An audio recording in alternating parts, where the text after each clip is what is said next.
వెలివేసి నిందించి మీ పేరు చెడ్డదని కొట్టివేయినప్పుడు మీరు ధన్యులు.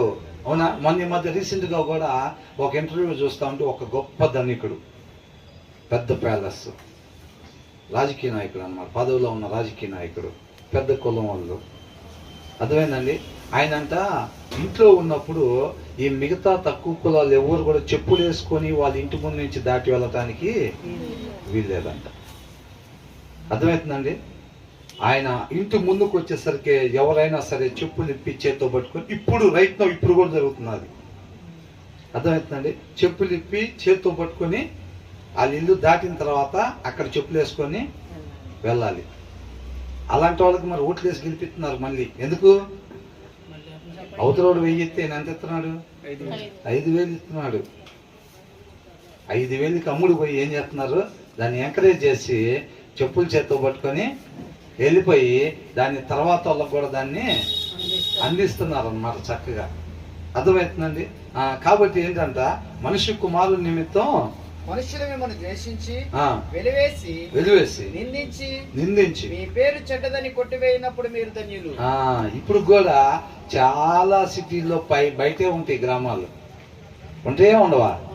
బయటే ఉండేది గ్రామాలు. మన సిటీ లోపలికి రావడానికి లేదు, బయట నుంచే పని ఉంటే చూసుకోవచ్చు. ఇప్పుడు కూడా ఇంకా పూర్తిగా మనం సిటీ లోపలికి ఎంట్రో అవ్వలేదు. ఎక్కడో అక్కడక్కడ కొద్ది పెద్ద ఉద్యోగాలు ఉన్న వాళ్ళు తప్ప.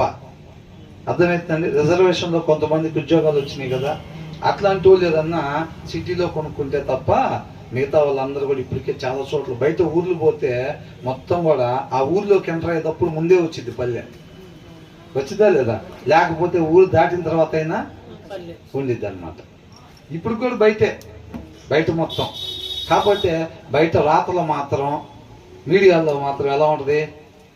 మనమంతా ఒక్కటి అని అంటారు. అవునా కదా? అట్లాగంట. తర్వాత ఏంటంట, ఆ దినమందు మీరు సంతోషించి గంతులు వేయుడి. ఏం చేస్తామంటే మనం ఏం చేయాలంట? సంతోషించి గంతులు వేయుడి. ఇదిగో మీ ఫలము పరలోకమందు గొప్పదయ్యుండును. ఆ మాట అండర్లైన్ చేసుకోవాలండి. ఎక్కడంట? ఏదో ఒక రోజు నేను ఈ ఆఫీసులో మేనేజర్ని అవుతా. అదే నా దేవుడు చెప్పింది. నువ్వు ప్యూన్గా జాయిన్ అయితే ఆఫీసులో నేను మేనేజర్ చేస్తాను అన్నాడా? ఏంటంట? ఎక్కడంతా మన ఫలం ఉండేది? పరలోకములో మన ఫలము గొప్పదై ఉండేది. ఆ మాట అండర్లైన్ చేసుకోవాలండి. అది మన నిరీక్షణ.